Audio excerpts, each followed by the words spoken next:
A minha língua somente fala o que passa pelo crivo da razão, com a ajuda do bom senso. Do livro Mantras de Vida, de Loester, psicografado por João Nunes Maia. No Livro dos Espíritos, a questão 471. Quando experimentamos uma sensação de angústia, de ansiedade indefinível ou de íntima satisfação, sem que lhe conheçamos a causa, devemos atribuí-la unicamente a uma disposição física? Quase sempre é efeito das comunicações que se tem inconscientemente com os espíritos ou que se tem durante o sono com eles. O céu e o inferno. Hoje a gente termina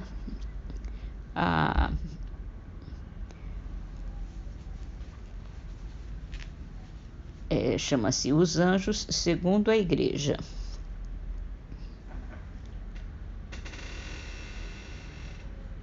Enquanto estamos reduzidos a ver apenas pouco a pouco e numa certa medida as coisas que estão fora de nós, e as verdades da ordem sobrenatural nos aparecem como enigma e num espelho, segundo a expressão do apóstolo São Paulo, eles veem sem esforço o que lhes importa saber, e estão em relação imediata com o objeto de seu pensamento.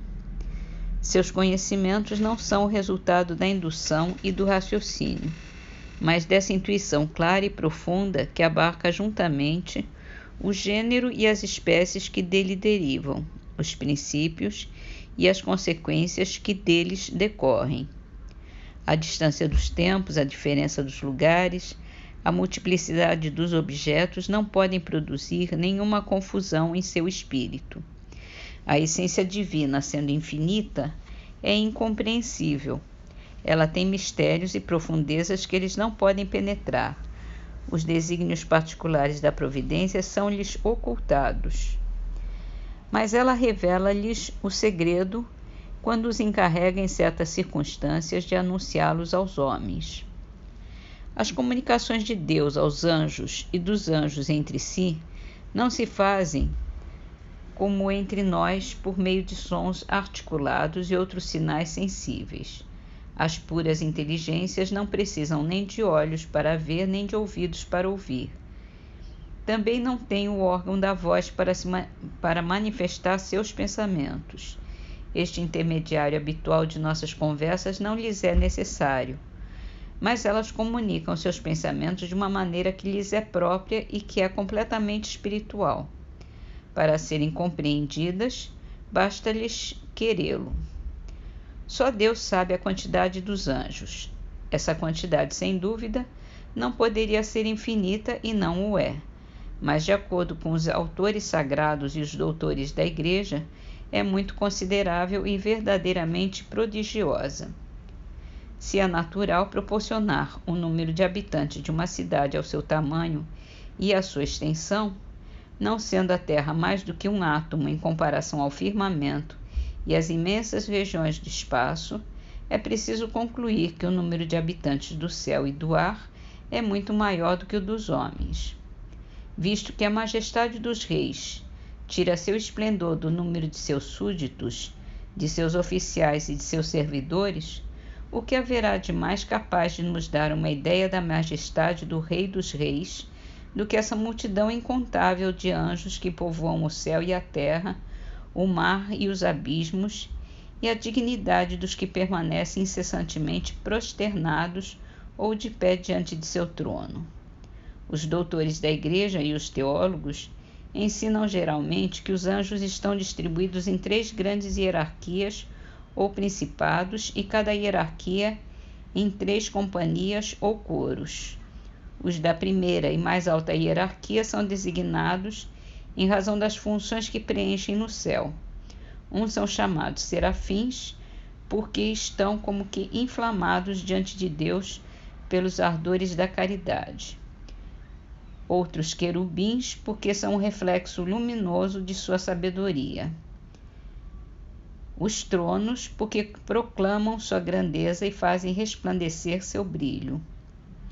Da segunda hierarquia recebem seus nomes das operações que lhes são atribuídas no governo geral do universo. As denominações que designam aos anjos das ordens inferiores suas missões e seus encargos. As virtudes que realizam os prodígios exigidos pelos grandes interesses da Igreja e do gênero humano. As potestades que protegem por sua força e vigilância as leis que regem o mundo físico e moral. Os da terceira hierarquia têm por quinhão a direção das sociedades e das pessoas. São os principados, encarregados dos reinos, das províncias e das dioceses, os arcanjos que transmitem as mensagens de suma importância, os anjos da guarda, aqueles que acompanham cada um de nós para velar por nossa segurança e nossa santificação. E para terminar, em Parnaso de Além Túmulo, a poesia é de Cruz e Souza. Mensageiro. Abri minha alma para os sofredores na vastidão serena dos espaços. Eu que na terra tive sempre os braços presos à cruz tantálica das dores. Epopeias de sons e de esplendores e os prazeres mais pobres, mais escassos, e o mistério dos célicos abraços, dos perfumes, das preces e das cores.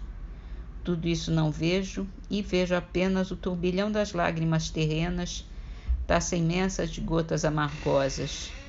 Da piedade e do amor eu trago o círio para afastar as trevas do martírio do silêncio das noites tenebrosas.